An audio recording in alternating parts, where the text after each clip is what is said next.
मन में आई जयदेव महाप्रभु के, जिनका गीत गोविंद कलम गा रहे थे। एक दिन जगन्नाथ जी के पास गए और जगन्नाथ जी से बोले, नाथ मेरा एक प्रश्न है। भगवान बोले बोलो। बोले मेरे मन में एक संशय है कि इंद्र को 7 दिन में ये पता नहीं चला कि आप परमात्मा हो। आपने गिरिराज जी धारण किए और वो 7 दिन तक वर्षा ही करता रहा। ठाकुर जी बोले क्या करें, हमारी वृंदावन की लीला ही ऐसी है कि ब्रह्मा को भी नहीं पता चला इंद्र। ठाकुर जी जयदेव महाप्रभु बोले, देखिए भोले भाले ब्रजवासी थे, मैं नहीं हूं, मुझे तो सत्य बताइए आप। देखो ऐसी चतुराई तो अच्छी है, मुझे सत्य बताइए, क्या इंद्र को पता नहीं चला था कि आप परमात्मा हो? भगवान बोले नहीं पता चला होगा। तब जयदेव महाप्रभु कहते हैं, अब इसका दूसरा पक्ष मेरे चित्त में आता है, वो सुनिए। भगवान बोले क्या? बोले इंद्र को तो 7 मिनट में ही पता चल गया था कि आप भगवान हो। जैसे ही आपने गिरिराज जी धारण किए, इंद्र को तो तभी पता चल गया था कि आप परमात्मा हो। लेकिन 7 दिन जो वर्षा हुई उसके पीछे कारण था, आपके सामने श्री जी खड़ी थी, किशोरी जी खड़ी थी, और आपने मन में विचार किया कि इनको देखने का इससे बढ़िया अवसर नहीं मिलेगा। ये सामने ऐसे ही देखत रहूं तो मैं जन्म सफल कर मानूं। ठाकुर जी आपका सबसे प्रिय काम, हमने कल आपने देखा आरती से पहले ठाकुर जी को आरसी दिखाते हैं। आरसी का मतलब क्या है?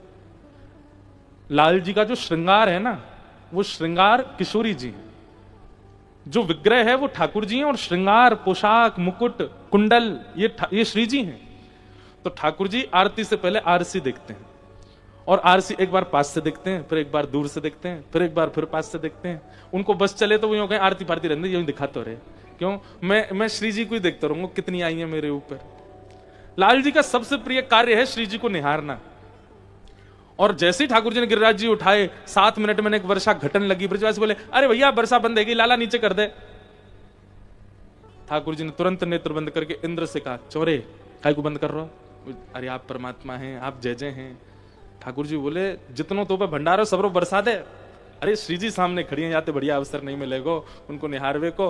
और आपने आज्ञा करके इंद्र से कहा कि खूब वर्षा करो। 7 दिन तक इंद्र ने मूसलाधार बारिश करी, और दिन रात आप केवल श्री जी को निहारते रहे, उन्हीं को देखते रहे।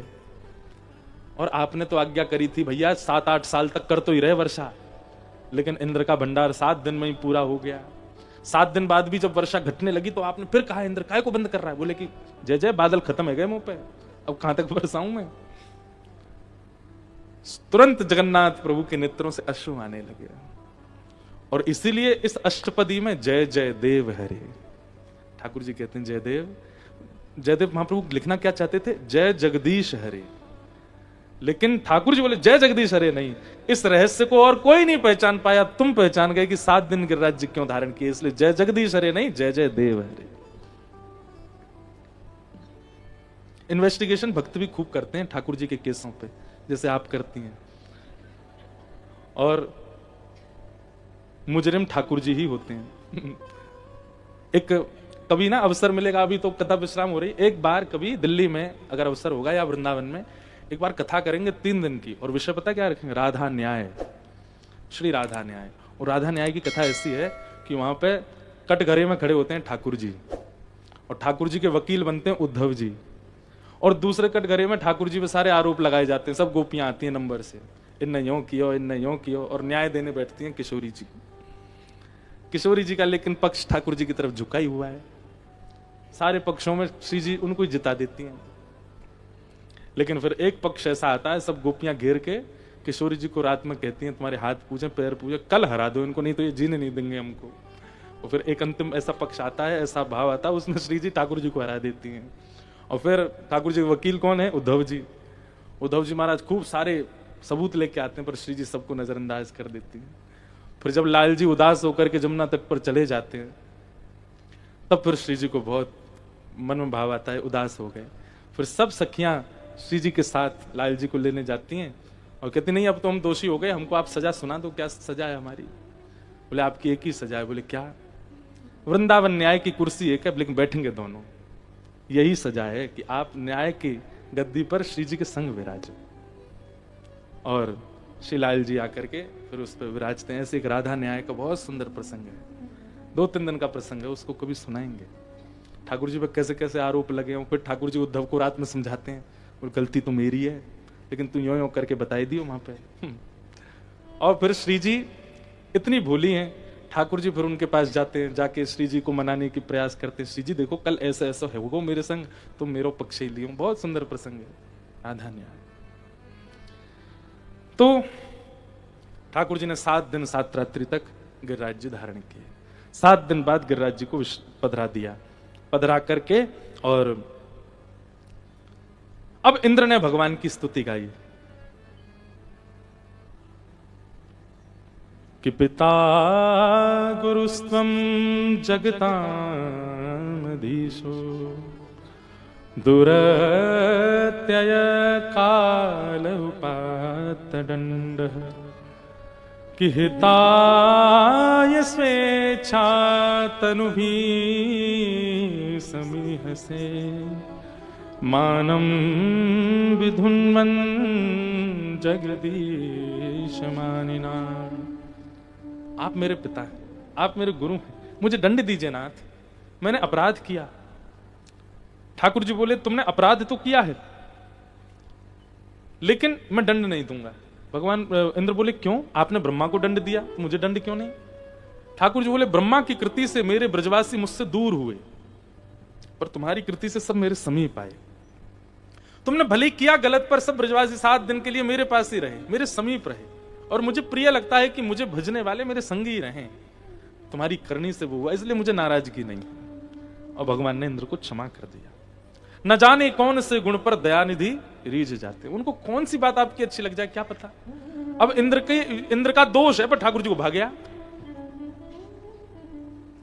एक बार श्री रामानुजाचार्य जी ने मन बनाया, बोले कि मैं जगन्नाथपुरी में जो जगन्नाथ भगवान के पंडा पुजारी हैं, इन सबको मंदिर से बाहर कर दो। क्यों? बोले ना नियम का ध्यान, कभी कभी आप जगन्नाथपुरी जाओ तो ठाकुर जी का शयन पूछो, कितने बजे शयन होता है, कोई समय नहीं। कभी 10 बजे सो रहे हैं, कभी 11 बजे सो रहे हैं, कभी 12 बजे सो रहे हैं, कभी 1 बजे सो रहे हैं, और उठने का समय कभी 3 बजे उठ रहे हैं, कभी 4 बजे, 3-4 बजे उठ ही जाते हैं। सोते कितना, 1-2 घंटा बस। तो श्री रामानुजाचार्य जी ने मन में विचार किया कि ये अच्छा नहीं, जगन्नाथ जी साक्षात परमात्मा, उनकी सेवा विधि से होनी चाहिए। और अपने 5000 शिष्यों के साथ गए और जाकर के जगन्नाथ मंदिर के सारे पंडा पुजारी बाहर कर दिए। अब वो तो रामानुजाचार्य जी तो आचार्य हैं, उनको कौन रोके, और किवाड़ बंद कर दी बाहर से। और ठाकुर जी का पूरा नियम बना दिया, इतने बजे मंगला आरती होगी, इतने बजे मंगल भोग आएगा, इतने बजे श्रृंगार होगा, इतने बजे श्रृंगार आरती होगी, ठाकुर जी के ये मनोरथ होंगे, सब नियम बना के, और 5000 शिष्यों को पूरे मंदिर में सेवा में लगा दिया। 3 दिन हो गए। रामानुजाचार्य जी बड़े प्रसन्न, बोले अब अच्छा है, देखो कैसी विधि विधान से सेवा हो रही है। रामानुजाचार्य जी ने जाके ठाकुर जी से कहा, जय जय समानंद, अब आप प्रसन्न हैं? ठाकुर जी बोले मुझे प्रसन्नता नहीं है। बोले क्यों?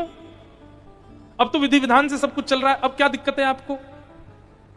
ठाकुर जी बोले तुम बढ़िया प्रसाद बना रहे हो, बढ़िया सुला रहे हो, खिला रहे हो, सब कर रहे हो, पर ये सब उड़िया पंडा पुजारी जो उड़ीसा के हैं, ये सब मेरे सामने आकर के और जब अपनी भाषा में और मटक मटक करके हरि हरि बोलो जब बोलते हैं ना, मुझे उसमें बहुत सुख मिलता है। पूरे दिन की सेवा एक तरफ, केवल उनका वो हरि हरि बोलो और ऐसे मटक मटक के नृत्य करना मेरे आगे मुझे बहुत अच्छा लगता है। मैं उसी के लिए जगन्नाथपुरी में बैठा हूं। आपसे मेरी प्रार्थना है, आपको सेवा व्यवस्थित करनी है, सेवा अन्य बहुत मंदिर हैं भारत में, कहीं और चले जाइए, यहां मुझे उन्हीं का ही रहने दीजिए। जगन्नाथ भगवान फिर कहते हैं, रामानुजाचार्य जी फिर भी नहीं माने, नहीं आप भले ही परमात्मा हो, आचार्य की बात आपको माननी पड़ेगी, ऐसे ही बैठिए। और रामानुजाचार्य जी नहीं गए, सेवा में ही रहे। तो ठाकुर जी ने अर्धरात्रि में गरुण जी से कहा, बोले सुनो, इतने बड़े पर कर लो अपने कि सोते भये रामानुजाचार्य जी और इनके 5000 से सबको अपनी पीठ पे बिठा के सुला लो और दक्षिण में छोड़े आओ। और रात में रामानुजाचार्य जी सब शिष्यों के साथ सोए थे, गरुण जी गए, एक एक को जाके अपनी कमर पे बिठा, विशाल हो गए और सबको लेकर के उड़े और दक्षिण में तिरुचिरापल्ली श्रीरंगम वहां जाकर के लैंड हो गए। सबको सोते हुए छोड़ के वापस आ गए जगन्नाथपुरी। अब यहाँ रामानुजाचार्य जी के सुबह ब्रह्म मुहूर्त में नेत्र खुले, नेत्र खोल करके देखा तो समुद्र अंतर ध्यान कावेरी जी प्रकट हो गई। सारे घर दरवाजे सब बदल गए, सब एक दूसरे से पूछ रहे कहाँ गए कहाँ गए।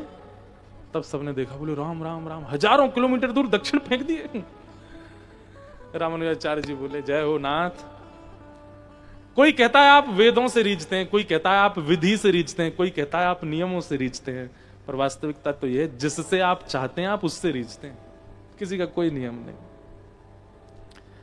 तो ना जाने कौन से गुण पर, एक बार की बात बड़ी मैंने कही है कथा पहले भी कथाओं में, तानसेन वो ठाकुर जी के आगे सेवा करने आया वृंदावन में, 2 पान लगा रखे थे मुंह पे, वो गा रहा था, हारमोनियम बजा करके स्वर में गा रहा था। तो गुसाई जी सेवा में वो निकल के बाहर आए, तानसेन ये अच्छी बात नहीं है, ठाकुर जी के सामने गा रहे हो, झूठा मुंह करके गा रहे हो, जाओ कुल्ला करके आओ बाहर। तानसेन उठ के गया, महाराज कुल्ला उल्ला किया, हाथ मुंह धोए, फिर आकर के बैठा, फिर गाने शुरू किया। तो भीतर मंदिर में खड़े खड़े ठाकुर जी ऐसे खड़े थे, खड़े खड़े ठाकुर जी के नेत्र बंद हुए, झपकी आने लगी, और जैसी झपकी आई डामाडोल ठाकुर जी हुए, तो गुसाई जी ने तुरंत पर्दा किया, बोले जय जय आपको नींद आ रही है, आपको झपकी आ रही है। ठाकुर जी बोले बिल्कुल मन ना लग रहा हो या कि गायकी में मेरो, अभी थोड़ी देर पहले बहुत बढ़िया गा रहो, अब जन कहा रहे करो, मुझे तो आनंद ही ना आया रो, या को भेज दो यहाँ ते, पहले बढ़िया गा रहो या तो के पहले जैसो गाए। गुसाई जी बोले पहले पान दबा के खा रहा था, हमने मना कर दी, पान को निकाल आओ, झूठी सेवा हो जाएगी आपकी। ठाकुर जी ना या तो पान खा के आएगो फिरते, जय जय नियम है, झूठा हो जाएगा, ये कोई गायन थोड़ी है, आपके सामने गाना मतलब आपको गायकी का भोग लगाना, और वो कोई ऐसे झूठे मुंह थोड़ी। ठाकुर जी बोले ना तो फिर या भगाओ यहाँ से, मुंह नींद आ रही है, या फिर पान खा के आवे।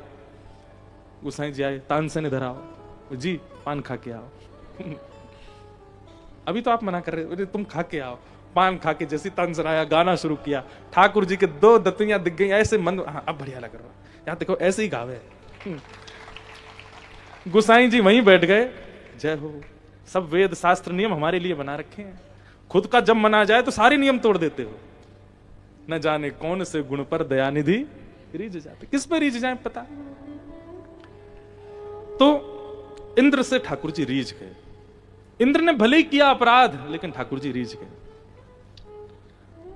भगवान ने गिरिराज जी को पधरा दिया, आगे लीला बढ़ी, ठाकुर जी ने, गायों ने भगवान का नाम गोपाल रखा, एकादशी व्रत की कथा सुनाई गई, और अब रास पंचाध्याय का प्रसंग प्रारंभ हुआ, जहां ब्रज की गोपियां सब बंधुओं, ये सब श्रुति रूपा स्मृति रूपा संत ही हैं। ब्रज की गोपी ये सब जानती हैं कि ठाकुर जी सामान्य नहीं है। गोपी गीत में गोपियां कहती हैं, जिनको याद हो मेरे साथ गाना, न खलु गोपिका नंदनो भवान अखिल देहिना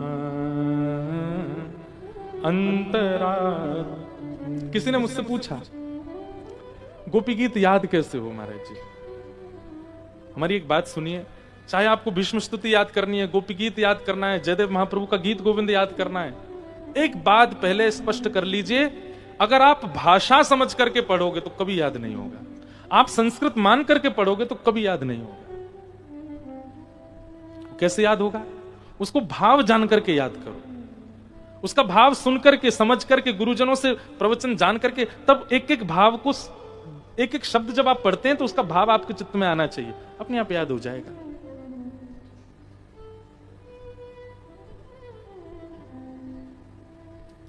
गोपियां कह रही हैं, न खलु गोपिका नंदनो भवान अखिल देहिना अंतरात्म दृक् वेखन सार्थ तो विश्वगुप्त सखउदे सात्वतां कुले। बहुत ध्यान से सुनो। गोपियां कहती हैं गोपी गीत में कि नाथ हम जानती हैं, नखलु गोपिका, तुम यशोदा के लाला नहीं हो। जैसे गोपियों ने कहा नखलु गोपिका, तो अंतर्ध्यान कृष्ण, रास की कथा पता है ना, ठाकुर जी अंतर्ध्यान हो गए थे, थोड़ी थोड़ी अभी सुनाऊंगा। ठाकुर जी जैसे अंतर्ध्यान हो गए तो गोपियां कहती हैं नखलु गोपिका, तुम यशोदा के लाला नहीं हो। तो छुपे हुए श्री कृष्ण घबरा गए, बोले इन गोपियों को किसने बता दिया कि मैं देवकी का लाला हूं? कहीं इन गोपियों को पता तो नहीं चल गया कि मैं देवकी का नंदन हूं? कहीं यशोदा मैया को जाके तो नहीं बता देंगी? नंदनो भवान, आप नंद जी के लाला नहीं हो। ठाकुर जी बोले जे गोवर थापे वाली गोपी, दूध दही जमावे वाली गोपी, इन्हें कैसे पता चल गई कि मैं कौन हूं? मैं देव की वसुदेव को लाला हूं।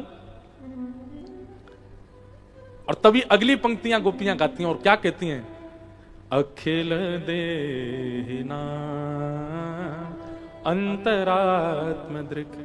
गोपियां कहती हैं हम जानती हैं तुम यशोदा और नंद बाबा के पुत्र नहीं हो, तुम तो संपूर्ण चराचर ब्रह्मांड के जीवात्मा के चित्त में रहने वाले परम तत्व वही परमात्मा हो। ठाकुर जी की आंखें खुली रह गई, बोले मुझे तो लगा इनको पता होगा कि मैं देवकी वसुदेव का पुत्र हूं, पर नहीं, इनको तो उससे भी एडवांस जानकारी है कि मैं साक्षात परमात्मा हूं। अरे ये गोपियां मुझे पुरुष मान करके, मुझे सुंदर मान करके, मुझे प्रियतम मान करके मेरे साथ नृत्य नहीं कर रही हैं, इन गोपियों को तो पता है कि मैं परमात्मा हूं। और फिर गोपियां क्या कहती हैं, विखन सार्थ तो विश्वगुप्त, इस सृष्टि का कल्याण करने के लिए आप विधाता की प्रार्थना सुनकर के अवतार लेकर के आए, हम जानती हैं। और हमारे साथ सखा होने का, पुत्र होने का और आदि आदि होने की ये सब लीला कर रहे हो, हम सब जानते हैं। इसका मतलब क्या है, ये रास में आने वाली जितनी भी गोपियां हैं, ये कोई स्त्री पुरुष मिलन वाली गोपियां नहीं है। इन सब गोपियों को पता है कि ये साक्षात परमात्मा है, वो सब ज्ञानी हैं। क्योंकि रास का नाम आते ही कई पढ़े लिखे लोगों के चित्त में भावना आने लगती है कि स्त्री पुरुष का मिलन, ठाकुर जी का गोपियों के साथ नृत्य, उसको रास समझ बैठते हैं लोग। नहीं, ये गोपियां कोई स्त्रियां नहीं है, ये सब श्रुति रूपा, स्मृति रूपा, ये सब पूर्व जन्म के संत हैं। ना जाने कब से ठाकुर जी के दर्शन की लालसा में तप कर रहे थे, हिमालय पर गंगा जी में बैठ के कहां कहां आज इनके भाग्य उदय हुए कि अपने तप के प्रभाव से ये सब गोपियां बनकर के आए हैं ब्रज में। और श्री कृष्ण को देखते ही पहचान गए हैं कि हमारी तपस्या का फल जो हमें भगवत दर्शन चाहिए था, वो भगवत दर्शन ही श्री कृष्ण है। किंचित भी काम नहीं है गोपियों के चित्त में। और इसका प्रमाण रास पंचाध्यायी में प्रणय गीत देता है। प्रणय गीत में गोपियां कहती हैं, ना हमारा स्पर्श करो, ना हमसे बात करो, ना हमको मिलो, ना हमको दिखो, हमारा प्रेम दिखने में, सुनने में, बोलने में, स्पर्श में नहीं घटेगा। हमारा प्रेम तो केवल इतना है कि आप स्वीकार कर लो कि हम आपकी हैं, बस।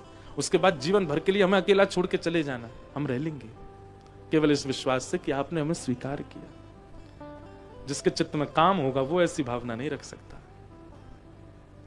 इसलिए ब्रज की गोपियों के प्रति, एक बार को ठाकुर जी के प्रति आप कोई भी भाव चित्त में लाते हो चलेगा, पर ब्रजवासी और ब्रज गोपियों के प्रति कोई कुभाव चित्त में मत लाइएगा, ये बहुत बड़ा अपराध है। आज शरद पूर्णिमा का चंद्रमा उदित हुआ, ठाकुर जी ने अधरों पर वेणु को धारण करके जैसे ही कोमल छिद्रों को आच्छादित करके अपने प्राण पिरोए, वह स्वर उन्हीं गोपियों को सुनाई दे रहा है जो अपने पूर्व जन्मों से तपस्या कर रही थी भगवत प्राप्ति के लिए। और उन गोपियों के कान में वो स्वर के रूप में नहीं जा रहा है, शब्द के रूप में जा रहा है। चल रही गोपी, मैं तेरी प्रतीक्षा कर रहा हूं, जल्दी आ जा। एक बात सुनिएगा, कथा चल रही है, इतने सारे लोग बैठे, एक ही कथा है, एक ही वक्ता है, एक ही स्थान है, एक ही जगह सब बैठे, फिर एक जैसे भाव सबके क्यों नहीं है? अधिकतर एक जैसे हैं पर सब में एक जैसे नहीं है। इसका मतलब क्या है? कथा वही है, वक्ता वही है, दिख भी सबको वही रहा, स्थान भी वही है, तो फिर सबके भावों में परिवर्तन क्यों है? कथा श्री कृष्ण है, शब्द श्री कृष्ण है, और वो सामने बैठे हुए श्रोताओं को देखते हैं, जो जितने प्रेम का आश्रित होगा उसको उसी भाव से कथा सुनाई देती है। कई लोगों को केवल ये 3 घंटा काटना है, ऐसा लगता है महाराज जी आ गए, बस 3 घंटा सुनो, चलते बनेंगे, बढ़िया भोजन की व्यवस्था है। कई लोग तो इसलिए, कई लोग शायद इसलिए बहुत फोर्सफुली बुलाया गया है, हमें सुननी तो पड़ेगी इसलिए। बहुत फोन आए थे, मैम के मैसेज आए थे, आना है, चलो सुनिए आते हैं। पर कई लोग आप हमारे मंच पे बैठ के देखोगे, जैसे हम कहते हैं ना अब आगे कथा कल सुनाएंगे, उनके नेत्रों से आंसू गिरने लगते हैं कि अब ये कथा विश्राम, अब फिर 24 घंटे का प्रतीक्षा करनी पड़ेगी। ये भाव परिवर्तन क्यों है सबके चित्त में? आपका जैसा प्रेम ठाकुर जी से है, कथा भी वैसी ही आपको सुनाई देती है। अभी सागर एक जगह, वहां हमारी कथा चल रही, वहां के विधायक जी पहले दिन आए थे कथा में, 50,000 लोग आते थे कथा में। हमने पहली बार इतनी भीड़ देखी, और सब भाव वाले। तो एक दिन मैं कथा में सुना रहा था कि ठाकुर जी की गैया की सानी नहीं हुई। सानी जानते हैं? भूसा ऐसे मिलाना होता है उसमें खूब सारी सामग्री, उसको सानी बोलते हैं। ठाकुर जी की गैया की सानी नहीं हुई, पुजारी जी कहीं व्यस्त हो गए, तो ठाकुर जी स्वयं मंदिर से निकल करके आए और गैया की सानी करके और तुरंत मंदिर में भीतर जाके ऐसे खड़े हो गए। तो पुजारी जी ने देखा पूरे मंदिर में भूसा फैला पड़ा है, और जब से ठाकुर जी को देखा, ठाकुर जी के हाथ में भूसा लगा है, भूस लगा है, सूखा चारा गायों का। मैंने कि बताओ, ऐसे ठाकुर जी हैं, अपने हाथ से सानी कर आए। अब इतना कहकर के हम कथा आगे करने लगे। अब जैसे ही मैं कथा करके निकला, वो कहां से भीड़ में से कूदता फांदता और रोता बिलकता आया मेरी गाड़ी के पास, और इतनी भीड़ लगी थी। बोले मेरी एक बात सुन लीजिए। अरे मैंने कि सब चिल्ला, मेरा मौन रहता है। मैंने कांच नीचे, मैंने क्या बात है? बोले आपने ठाकुर जी के हाथ में भूसा लगा छोड़ दिया, धुलाए ही नहीं हाथ, और रात भर हाथ ठाकुर जी ऐसे ही रहेंगे। मैंने कहा भाई, मैंने कि ये कथा सुन रहा है वास्तव में, इसको वो कथा नहीं लगी, उसको वो लीला ही लगी। वो रो रहा था, बिलक रहा था, अब ठाकुर जी रात में दूध कैसे पिएंगे, रात में रोटी कैसे खाएंगे, उनके हाथ में तो भूसा लगा छोड़ दिया आपने। मैंने कि भाई कल कथा यहीं से शुरू करूंगा कि ठाकुर जी के श्री जी ने हाथ धुलाए उसके बाद कथा। तो अब सुनने वाले तो 50,000 है, पर सबके चित्त में क्यों नहीं आई भावना? आपकी भावना से कथा रूप धारण करती है। वंशी तो ठाकुर जी आज भी वृंदावन में बजा रहे हैं, पर सबको सुनाई नहीं देती, अधिकारियों को ही सुनाई देती है। अरे भाई, क्लासरूम में कितने सारे बच्चे पढ़ते हैं, एक ही टीचर थी, एक ही सब्जेक्ट था, एक ही बेंच थी, एक ही क्लास थी, पर कुछ पास हो गए, कुछ फेल हो गए। फेल कौन हुए? जिनका मन ही नहीं लगा, जिन्होंने पढ़ाई ही नहीं करी, जिनका ध्यान ही नहीं था, केवल माता पिता पैसा भरते हैं तो स्कूल अटेंडेंस तो करनी है, इसलिए जा रहे थे। ठीक वैसे ये कथा में जो कथा चल रही है ना, यही वंशी है। और ये वंशी किस रूप में आपको सुनाई देती है, उससे आपके गोपित्व का पता चलता है, आप किस भावना से सुन रहे हो। ठाकुर जी ने वंशी बजाई, केवल उन्हीं गोपियों को सुनाई दी जो कृष्ण प्रेम में उन्मुक्त थीं, दौड़ चली मिलने के लिए, भगवान के पास आई। ठाकुर जी ने पहले तो उनको पातिव्रत धर्म का नियम समझाया, उसके बाद गोपियों ने उत्तर देकर के ठाकुर जी को अपना प्रेम समझाया। अंत तो गत्वा गोपियों के प्रेम पर ठाकुर जी राजी हो गए, और राजी होकर के गोपियों के साथ रास करने लगे। लाखों गोपियां हैं, एक एक गोपी के पास जाते हैं, तू कहा बना के लाई मेरे काजे, लाभ में पवा दे, तू कहा कर रही है, तुम मोन नाच के दिखा दे, अच्छा तुम मोन एक जल पिवा दे। ऐसे सब गोपियों को ठाकुर जी इतना सहर्ष प्रेम प्रदान कर रहे हैं जैसे मानो वो उतनी उनकी कितनी कितनी कितनी प्रियसी है। रास का मतलब क्या होता है? यही होता है। अभी कैसा है, हम ठाकुर जी को दूध पधराते हैं, भोजन पधराते हैं, इत्र पधराते हैं, सामग्री पधराते हैं, श्रृंगार पधराते हैं, पर ठाकुर जी ऐसे ही खड़े रहते हैं। ये क्या है? रस। लेकिन आपने एक दिन कुछ पधराया और ठाकुर जी उसको पा गए। आपने एक दिन कुछ ठाकुर जी को निवेदित किया और ठाकुर जी ने उसको स्वीकार कर लिया। यह है रास, इसको कहते हैं रास। तू है सखी बड़ भाग बड़ी, नंदलाल तेरे घर आवत हैं, तू है सखी। गाइए, यह है रास। नंदलाल तेरे घर आवत है, तू अपनो श्रृंगार करत है, तू अपनो श्रृंगार करत है, ये दर्पण हाथ दिखावत है, ये दर्पण हाथ दिखावत है। ये रास है। कुम्मन दास जी, उनके एक दो बार जिक्र हुआ कथा में।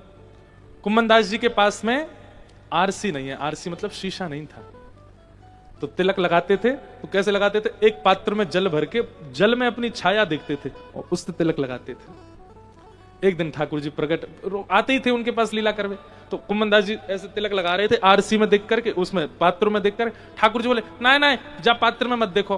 कुम्मन दास जी बोले जय जय, तिलक कैसे लगाऊंगा? बोले मैं बैठा हूं ना, मैं बता रहा हूं। हाँ, यहां धल लो, अब ऐसे ऊपर खींचो, ए लगो, सीधो लगो, अब नीचे तो, हाँ यहाँ रख के यूं घुमाओ, हाँ अब घूम, अब ऊपर कर लो, लगो तिलक लगो, अब एक बिंदी बीच में धल लो, अब एक काम करो, यहाँ एक पत्रावली बना लो। ठाकुर जी अपने आप ही पत्रावली, अपने आप ही श्रृंगार करवाते हैं कुम्मन दास जी। इसको कहते हैं रास।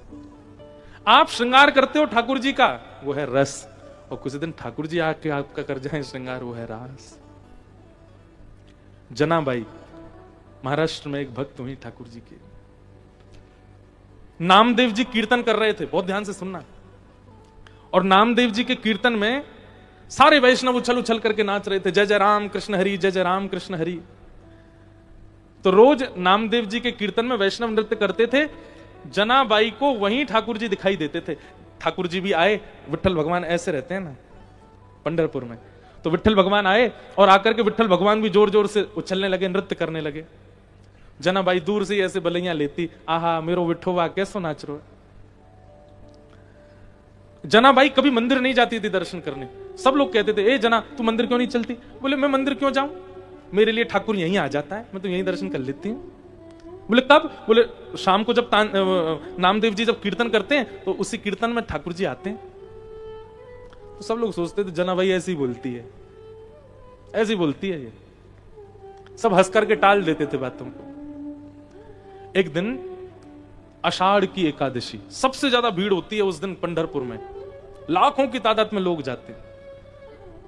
और उस दिन जैसे ही नामदेव जी कीर्तन करने बैठे, कीर्तन में सब नाच रहे थे जोर जोर से, और जनाबाई को चिंता हो रही थी और मनी मन कह रही थी, विठोबा आज मत आना। क्यों?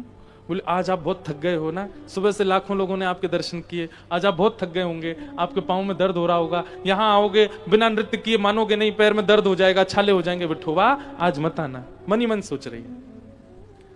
इतने में ही ठाकुर जी आ गए। और जैसे ठाकुर जी, किसी को दिखते नहीं थे ठाकुर जी, केवल जनाबाई को दिखते थे। जनाबाई ने जैसे देखी ठाकुर जी आए, जोर जोर से रोने लगी, मना करी, विठोबा मत नाचो, विठोबा मत नाचो। और जितने वैष्णव वहां नृत्य कर रहे थे, जनाबाई सबके पास जाए, सबको बोले कीर्तन बंद करो, नृत्य बंद करो, विठोबा के पांव में दर्द हो जाएगा, पूरे दिन थक गए हैं, आज थक गए, आज नृत्य मत करो। सब कहें ये बालिका, इसको लेके जाओ किनारे, क्या बोलती है बताओ, कीर्तन बंद करने को बोल रही है। कौन है खड़ी खड़ी, किसी ने पकड़ लिया जनाबाई को, जोर जोर से रोवे जनाबाई। सब कीर्तन पूरा करके चले गए। जनाबाई की अभी तक भी रोना बंद नहीं हो रहा, जोर जोर से हिचकियां आ रही हैं, इतना रोई जनाबाई। नामदेव जी के पास गई, बोले आप मंदिर जाओ, गरम गरम घी लेके जाओ, पुजारी जी को दे के आओ, विठोबा के पांव में मालिश कर दे, आज दर्द हो रहा होगा। सब बालिका समझ करके नजरअंदाज कर देते जनाबाई की बात को। सब सो गए और रात भर जनाबाई रोती रही, मेरे विठोबा के पांव में दर्द हो रहा होगा, विठोबा के छाले पड़ गए होंगे, विठोबा आज बहुत नाचा है। इतने में ही कस्तूरी की सुगंध आने लगी। जनाबाई को ऐसी अद्भुत सुगंध आई, तभी नूपुरों की ध्वनि आने लगी। और नेत्र खोल करके जैसे ही जना ने देखा, साक्षात पंडरीनाथ चले उसके पास आ रहे और आकर के सन्मुख बैठ गए, और ऐसे बैठ करके अपने दोनों पैर जना की गोद में रख दिए। ले दबा पैर, कब से रो रही है, मेरे दर्द हो रहा होगा, ले घी ले, क्या लगा मालिश कर। इसे कहते हैं रास। आप ठाकुर के समीप गए, वो रस है, पर आपकी भावना से ठाकुर आपके समीप आ जाए, वो रास है। रास का मतलब नृत्य नहीं होता, लेकिन ठाकुर अगर आपके समीप आ जाएंगे तो फिर नाचना स्वाभाविक होगा, अपने आप नाचने लगोगे। इसलिए हमको रास में नृत्य दिखता है, पर नृत्य का मतलब रास नहीं। और जनाबाई ठाकुर जी को फिर मालिश करती है, पांव दबाती, ऐसे डांटती ठाकुर जी को, विठोबा ऐसे नाच रहे थे, मैं मना कर रही थी, दर्द हो जाएगा पांव में। ठाकुर जी से बोली, कुछ खाया आपने? ठाकुर जी बोले, हाँ क्या खाया? पूरन पोली। और क्या खाया? दाल भात। अच्छा। अब वो छोटी सी जना, उसको कोई वेद शास्त्र तो आते नहीं, ऐसी छोटी छोटी बात करी। अच्छा कल क्या खाया था? ठाकुर जी बोले, पूरन पोली और दाल भात। परसों क्या खाया था? ठाकुर जी बोले, पूरन पोली। रोज पूरन पोली खाते हो? बोले क्या करें, मंदिर में यही बनता है। जनाबाई बोली, मैं कुछ नया बना के पवाऊं आपको? बोले तू कैसे बनाएगी? बोले मैं बना दूंगी, एक काम करना बस। बोले क्या? मैं एक कुछ काम मैं करूं, कुछ आप मेरी सहायता करना, अकेली हूं ना मैं। ठाकुर जी बोले क्या करूं बता? बोले कंडे लिया ऊपर से। ठाकुर जी गए ऊपर से, त्रिलोकीनाथ कंडा उठा के ला रहे हैं। जनाबाई चूल्हा चेताएगी, मेरे लिए भोजन बनाएगी, अग्नि प्रज्वलित कर दी। अब जना यहाँ सब्जी आदि अमनिया कर रही है, ठाकुर जी कह रही फूंक मारो, कंडा में फूंक मारो। ठाकुर जी फूंक मार रहे, इसको कहते हैं रास। और फिर बढ़िया बढ़िया सामग्री बना करके ठाकुर जी को पवाई। इतनी अच्छी लगी ठाकुर जी को, इतनी भाई ठाकुर जी को। अब तो ठाकुर जी की जिह्वा को जना के हाथ का भोग लग गया। अब तो ठाकुर जी कहें, सुन जना, मैं रोज आऊंगा, और तू बना के पवाना मेरे को रोज। जना बोली ठीक है, कल नया कुछ बनाऊंगी। हाँ ठीक है। रोज ठाकुर जी जाते जनाबाई के पास। एक दिन रुक्मणी जी ने पकड़ लिए, ये मंदिर बंद होती रात में कहां जाते हो आप? बोले मेरी एक भक्त है जना, वो बहुत अच्छा प्रसाद बनाती है, वो पाने जाता हूं। ठाकुर रुक्मणी जी बोली मुझे क्यों नहीं लेके जाते? अरे छोटी सी है, छोटे छोटे उसके हाथ है, आधा काम तो मैं करवाता हूं जाके, अकेला मेरा बन जाता है। एक बार तो मैंने एक रोटी और मांग ली तो बोली अब खत्म हो गई, इतना सा तो बनाती है, अब तुम भी चलोगी साथ में, वो कहां से इतना बनाएगी? रुक्मणी जी बोली अच्छा मुझे ले चलो, मैं दूर बैठ के देखूंगी। ठाकुर जी ठीक, आना नहीं, नहीं तो वो बिना पवाए भेजेगी नहीं, मेरी एक रोटी के दो हो जाएंगे, तुम मत आना। ठीक है। रुक्मणी दूर खड़ी है और जनाबाई अपने हाथ से ठाकुर जी को पवा रही है। ठाकुर जी पाते पाते जैसे कुछ गिरने लगता है ना, जना ऐसे हाथ कर लेती है आगे, और हाथ करके वो जो नीचे आता है उसको पा लेती है। कभी ठाकुर जी पाते हैं तो पाते पाते जना कहती है मैं पवाऊं, तो ठाकुर जी से मुंह खोल के बैठ जाते हैं, पर जना अपने छोटे छोटे हाथ से पवाती है। रुक्मणी जी आज कह रही हैं कि मैं लक्ष्मी क्यों हूं, मैं कोई भक्त क्यों नहीं हुई? जो सुख इन सबको मिला वो मुझे तो कभी नहीं मिला। इसे कहते हैं रास। तू है सखी बड़ भाग बड़ी, नंदलाल तेरे घर आवत हैं। तू है सखी भाग बड़ी, नंदलाल तेरे घर आवत है। निज कर गूथ सुमन के गजरा, निज कर गूथ सुमन के गजरा, ये अपने ही हाथ पहरावत हैं। ये अपने ही हाथ पहरावत है। कुंभन दास लाल गिरिधर के, कुंभन दास लाल गिरधर के, ये तो तेरे ही हाथ बिकावत हैं। ये तो तेरे ही हाथ बिकावत। कुंभनदास जी कह रहे हैं, बोले अरे भैया तुमने अगर ठाकुर जी तो बहुत ज्यादा प्रेम कर लियो, तो ठाकुर जी इतने प्रेमी हैं कि तुम अगर कहीं बेके आओगे तो बिक जाएंगे, इतना प्रेम करें ठाकुर जी। तू है सखी बड़ भाग बड़ी, नंदलाल तेरे घर आवत हैं। तू है सखी बड़ भाग बड़ी, नंदलाल तेरे घर आवत है। तो सब गोपियां आ गईं, आकर के ठाकुर जी के साथ रास करने लगे। इन गोपियों के चित्त में मान आ गया। इस चीज का बस ठाकुर जी को भय रहता है हमसे, कि कहीं मेरी सहजता पर, मेरे इनके सन्मुख आने पर इनको कहीं मान ना हो जाए कि देखो मेरी भक्ति की पराकाष्ठा मैंने ठाकुर को प्रकट कर दी, कहीं ये मान इनको ना हो जाए, इसका ठाकुर जी को बहुत भय रहता है। आपने अगर एक बार भी सोच लिया कि देखा मेरा भजन, मेरा नाम जप, मेरी निष्ठा देखो, मैंने ठाकुर जी को प्रकट कर दिया, बहुत पीड़ा होती है ठाकुर जी को इस बात से। बोले इस सामर्थ्य को कभी गिनाना नहीं मुझे। और गोपियों को यही मान हो गया कि हम बड़ी सुंदर हैं, हमारे हाथ का भोजन बहुत अच्छा बनता है, हमारी भक्ति में, हमारे प्रेम में इतनी सामर्थ्य है, देखो कन्हैया त्रिलोकीनाथ हमारे साथ नृत्य कर रहा है, रास कर रहा है। ठाकुर जी बोले बस यही मुझे प्रिय नहीं है, ये मान मुझे अच्छा नहीं लगता, ये मान मुझे प्रिय नहीं। और मान आते ही सब गोपियों के बीच से ठाकुर जी अंतर ध्यान हो गए। और जैसे ही ठाकुर जी अंतर ध्यान हुए, सब गोपियां व्याकुल होकर के इधर उधर पूछने लगी, कहां गए श्याम सुंदर, पुकारने लगी। हे सुने राधिका दुलारी, तेरे द्वार का भिखारी हूं मैं, शाम का पुजारी, पीड़ा पीड़ा है हमारी, हमें श्याम ना मिला, हमें श्याम ना मिला, हमें श्याम ना मिला, हमें श्याम ना मिला। बंधुओं, सेवा में ठाकुर जी यदि प्रसन्न हो गए तो मान ना आए उसके लिए क्या करो। कहीं हमारी सेवा से ठाकुर जी प्रसन्न हो गए और हमारे अंदर मान आ जाए, उसके बचाव के लिए क्या किया जाए। सदैव सेवा में गुरु स्मरण के साथ जाओ। पहले गुरु जी का स्मरण कर लीजिए, गुरु स्मृति, और गुरु स्मृति के बाद फिर यह भावना रखो कि मैं जो भी कर रहा हूं या कर रही हूं वो मेरे गुरु सामर्थ्य दे रहे हैं, मेरी सामर्थ्य नहीं है। जैसे ही आप गुरु सामर्थ्य मान करके सेवा में प्रवेश करेंगे, मान नहीं आएगा। अगर ठाकुर जी प्रकट भी हो गए तो मन में क्या भाव आएगा? गुरु कृपा, ये गुरु कृपा से हुआ, ये मेरी सामर्थ्य नहीं थी। गोपियां बिना श्री जी के रास में चली गई, अभी तक श्री जी नहीं आई थी, और बिना श्री जी के रास में प्रवेश कर गई, मतलब बिना गुरु के सेवा में प्रवेश कर गई।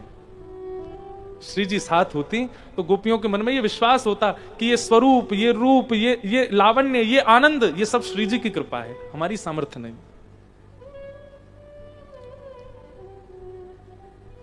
जब ठाकुर जी अंतर ध्यान हो गए,